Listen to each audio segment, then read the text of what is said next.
Olá, tudo bem? Meu nome é Vinícius Spinelli e hoje eu vou conversar com o Dai Ribeiro, a presidente do Instituto Arapoti, um instituto que, acima de tudo, preza por implantar medidas sustentáveis em condomínios, lojas, escolas e, enfim. Tudo bem, Dai? Como é que você está? Estou muito bem, obrigada pela oportunidade de estar aqui com vocês. Então, Dai, já vamos começar nosso papo sobre o começo. Queria saber como é que você teve essa ideia de começar o instituto, o que você fazia antes e por que você resolveu dar essa volta na sua vida para começar o instituto. Eu estava numa fase de maternidade, eu estava com meu filho com mais ou menos 1 ano, vindo do mundo corporativo, da área da indústria, também da parte de obras, né, da construção civil. E aí eu comecei a fazer alguns questionamentos sobre o propósito, sobre o legado, a vida passa como um sopro, e o que a gente está fazendo nesse mundo, o que a gente está deixando de transformação. E aí, com esses questionamentos, eu chutei o pau da barraca mesmo, todo mundo até questionou, me chamaram de louca, o que você está fazendo com a sua carreira? Eu já estava num grande grupo multinacional, já era coordenadora de 7 fábricas, né? E cuidava da parte de segurança, de meio ambiente e também da parte de medicina. Mas é aquilo que começou a não fazer sentido para mim, que eu falei, poxa, o que realmente eu vou deixar? Eu vou ficar trabalhando, já ia completar 10 anos nesse grupo, eu falei, vou ganhar o troféu Joinha, né, que é de uma década lá, mas o que eu vou deixar? Que realmente, que transformação que a gente pode olhar para trás e falar, poxa, valeu a pena. E aí eu chutei o pau da barraca mesmo, saí, sabia o que não queria, mas também não tinha muita certeza do que eu queria. Aí fui para a internet, aproveitei esse mundo do marketing digital, coloquei curso online de horta, de compostagem, fiz um jornal, transmiti ao vivo por 30 dias, pelo Facebook, abria todo dia 11 horas, tipo os programas de Fátima Bernardes, assim, todo mundo até brincava, né, comigo. A Daiana esqueceu que era engenheira ambiental e achava que era jornalista, mas tive essa ousadia porque tem uma pesquisa do Ibope que fala o seguinte, que é uma pesquisa de autoavaliação, que 88% das pessoas marcaram que estão sensíveis com as questões ambientais. E nessa mesma pesquisa fala que 66% sabe nada ou pouco sobre coleta seletiva. Eu falei, opa, então as pessoas estão preocupadas com o meio ambiente, têm uma sensibilização ambiental, mas às vezes não têm acesso à informação. Então, coloquei essa ousadia, abracei a coragem, né? Me agarrei na coragem e fui para justamente a gente construir o Arapoti, que hoje é um instituto que é especializado na implantação da sustentabilidade em condomínios, escolas e empresas, mas justamente querendo fazer a transformação, né? E o nosso intuito não é ficar com os nossos parceiros ad eterno, mas é de ir lá fazer a transformação e depois desenvolver outra comunidade. Então, os nossos projetos têm início, meio e preparados para o fim, que a gente fala que é desmamar, né? Tem uma hora que o filho precisa caminhar sozinho, andar e correr sozinho sem a mamãe. Então, a Arapoti cuida naquele momento, faz esse aconchego da sustentabilidade, ajuda a implantar, mas depois vai desenvolver outros lugares também. Entendi. Dai, eu queria saber como é que funciona justamente esse primeiro contato que você tem com os seus parceiros, né? Como é que funciona? Eles vão atrás de você, você que vai atrás dele e tal, com a ideia de fazer alguma coisa diferente dentro da escola, ou da empresa, ou do condomínio? Como é que funciona isso? No primeiro ano do Arapoti, a gente abriu um edital e a gente fez captação por meio desse edital. Mas depois que a gente teve as primeiras vitrines, a gente não precisou abrir mais. Hoje as próprias pessoas procuram o Instituto, a gente mostra como é que funciona um programa. Então o Instituto ele tem projetos e tem programas. Para a gente a linguagem do nome projeto significa que é algo que está sendo feito a primeira vez, é um protótipo. No mundo dos negócios ele seria produto mínimo viável, né? É quando você faz o teste daquela ideia. E aí depois ele se torna em programa, que aí tem metodologia definida, a gente sabe como é que vai ser o primeiro, segundo, terceiro mês, quarto mês, até 12 meses de implantação, a gente sabe o passo a passo. Tanto na parte de projetos, que a gente ajuda nessa parte da infraestrutura, da adequação da infraestrutura necessária, como central de resíduos, central de compostagem, né? As hortas comunitárias, então a gente trabalha nessa parte da infraestrutura, trabalha também no engajamento das pessoas, então a gente engaja o morador de um condomínio, a gente engaja o funcionário da minha empresa, para ele também se sentir sensível com essa questão ambiental e ajudar no movimento. E ao mesmo tempo a gente monitora os resultados, né? Para poder divulgar amanhã quanto que a gente compostou, quanto que a gente reciclou, né? Quantas horas de sensibilização nós fizemos com esse parceiro. Então, a gente trabalha sempre nesses 3 pilares, seja com empresa, condomínio ou com escola. Certo. E dentre essas realizações principais, o que costuma ser uma marca registrada? Tipo, vocês depois da parceria, vocês analisam o que vai ser mais útil dentro daquele contexto? Ou quais são as maiores realizações que vocês têm? Primeiro, a realização da transformação, porque a gente mexe no ambiente físico também do lugar que a gente está, né? Então, assim, as pessoas gostam porque a gente traz mais harmonia para os espaços verdes, a gente transforma aquela área comum de condomínio que não tem utilidade nenhuma, às vezes numa horta, numa central de resíduo, onde o morador pode ir lá, levar o seu resíduo e fazer o descarte correto. Então, eles dão um feedback muito positivo porque a gente melhora a parte estética do condomínio, da escola, da empresa. Quando é escola, as mães ficam encantadas com os espaços ecopedagógicos, porque também saber que o seu filho está numa escola e está tendo vivências de jardim sensorial, de ter contato com horta, com pomar, porque é incrível. Então, trazer essa vivência, né, de mostrar para eles de onde que vem o alimento, de como que ele é produzido, quais são os ciclos da natureza, e ter esse despertar, essa conexão com a natureza nas escolas é muito bom, porque as escolas também estão querendo cada vez mais ir para o lado do concreto, né?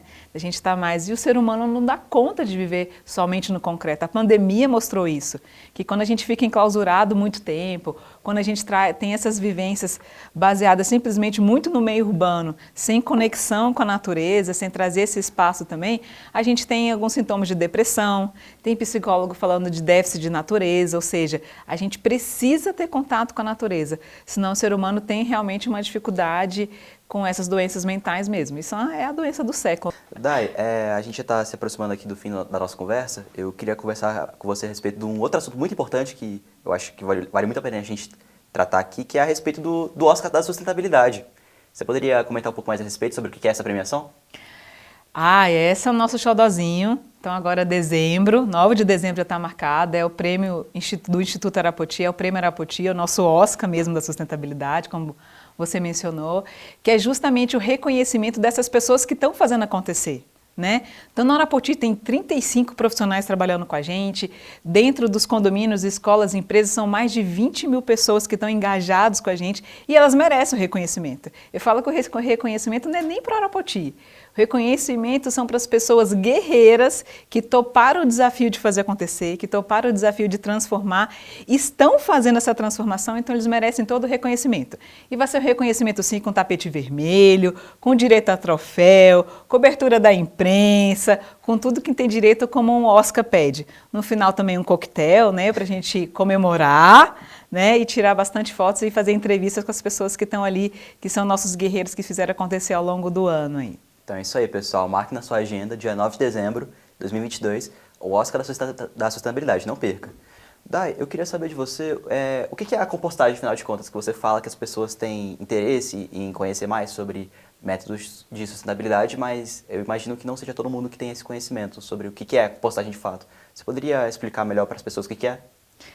A compostagem é a transformação das nossas sobras, nosso resto de comida em adubo. É uma grande mágica da natureza, que a gente fala que é o ciclo da matéria orgânica, porque a compostagem é a imitação do que acontece na própria natureza.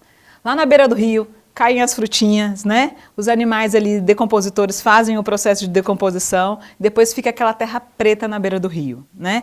E todo mundo fala que para plantar a melhor coisa é a terra preta. E é exatamente esse conceito que a gente traz lá da vovó, que fala da terra preta, que a gente fala que a gente pode também, em centro urbano, pegar nosso resto de comida, não enterrar no aterro, e a gente pegar nosso resto de comida e transformar em adubo. Então, resumindo em poucas palavras, a compostagem é a reciclagem do nosso resto de comida.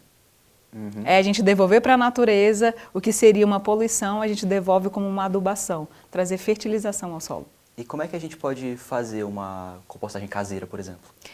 Compostagem caseira, normalmente, o pessoal gosta de usar o minhocário, que é você dar comida para as minhocas comem e gera, igual a gente usa o esterco de gado, a gente usa a cama de frango, que é da galinha, a gente também usa o resto das minhocas, que é o humus de minhoca. No Instagram do Instituto Arapoti, lá tem um link que tem um curso online de compostagem, num valor muito simbólico, de R$ 49,90, é mais para custear, porque a gente não visa o lucro, mas custear pelo menos a plataforma em que o curso fica disponível, né? Então, não tem desculpa, Vinícius, qualquer pessoa pode compostar, R$ 49,90, faz o curso, compra sua composteira, que está na hora da gente fazer esse movimento e fazer essa transformação.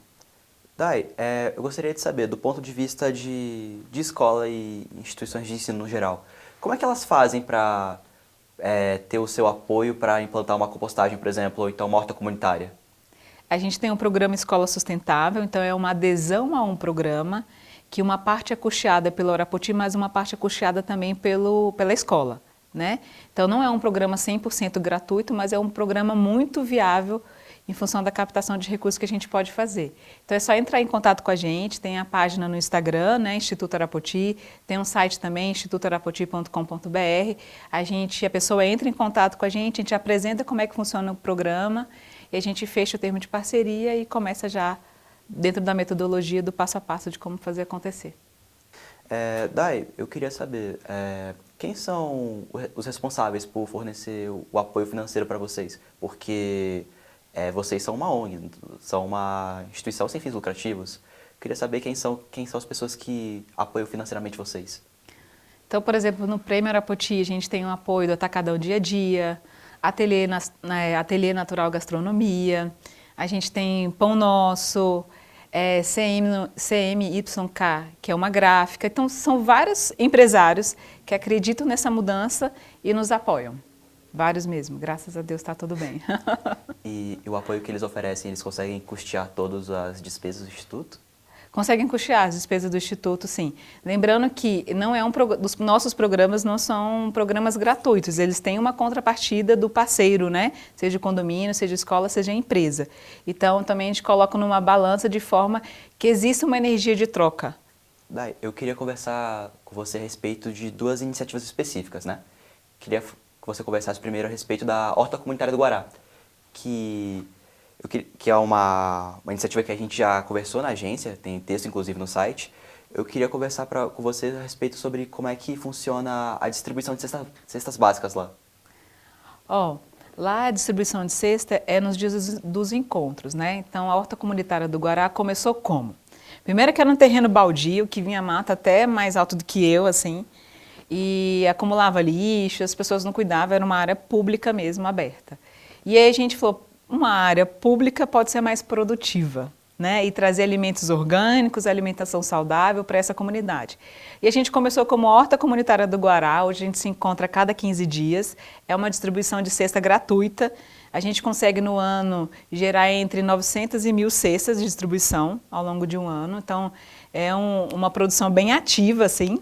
As pessoas até falam que a cesta não dá para uma família, para duas, na verdade, porque é muita coisa, tem que dividir com o vizinho.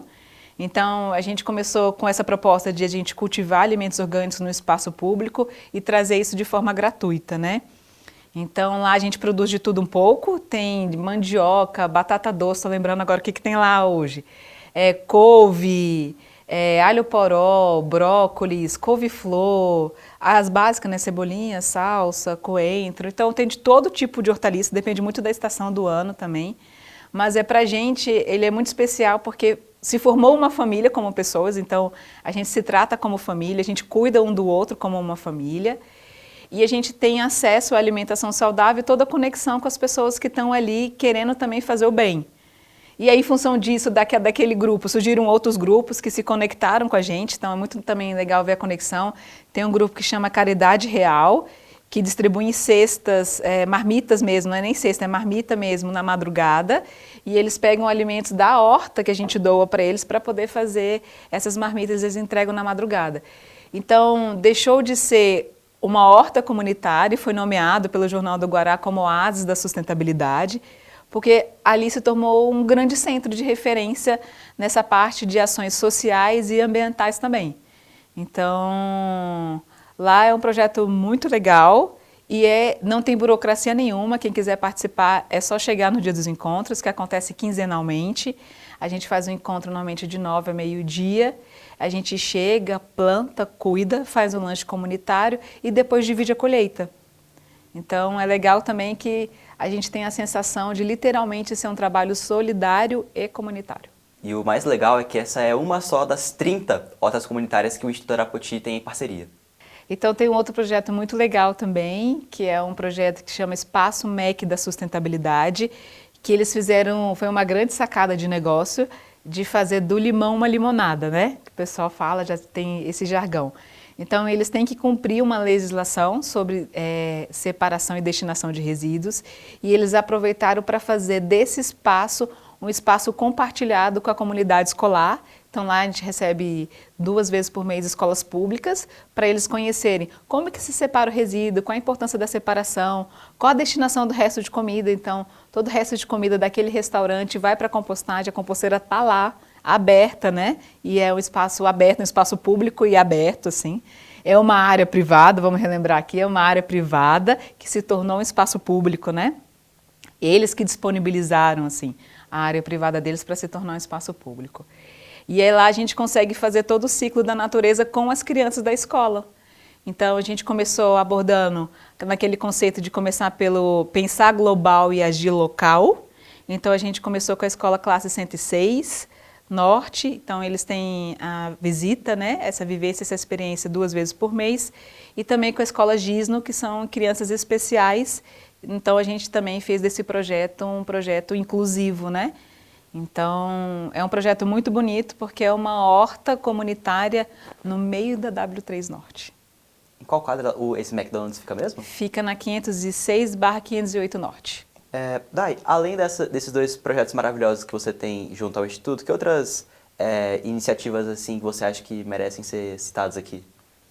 Eu citaria a escola Cantinho do Girassol, que é uma escola que fica Taguatinga/Ceilândia ali, e eles fizeram a central de compostagem, então todo o resto de comida é transformado em adubo, e o adubo alimenta a horta. E além de ter esse ciclo com as crianças da horta de plantar e colher, eles criaram, agora estão construindo, aí vale a pena visitar, um espaço ecopedagógico com jardim sensorial. Então lá vai ter fonte, vai ter a parte sensorial, como lá tem educação infantil para as crianças menores de 6 anos. Então elas vão ter experiências sensoriais com tato, com paladar, com olfato, isso por meio de pisos sensoriais, estímulos visuais, estímulo da fonte da água, né? Então tem a parte da audição também. Então foi criado todo um espaço que está sendo construído agora, e vale a pena visitar porque eles estão finalizando, para a gente conseguir proporcionar para as escolas o momento de conexão com a natureza e conexão com os sentidos, né? Então é um ótimo projeto também para ser visitado, porque lá se fecha o ciclo completinho, desde o plantar, colher e também da parte de trazer a escola como um laboratório vivo de aprendizagem. Dai, prazer imenso receber você aqui hoje. Eu gostei muito do papo que a gente teve a respeito do seu instituto, né? Parabéns pela iniciativa e tal, de toda a história de vida, de largar tudo para fazer o bem para as pessoas e deixar sua marca na terra, sabe? Eu acho isso uma atitude muito nobre. Eu que agradeço por estar aqui, agradeço a todo o seu pela disponibilidade, ao professor Luiz, né, por estar engajado também nessa temática da sustentabilidade. Muito obrigada. Voltamos em breve com mais informações.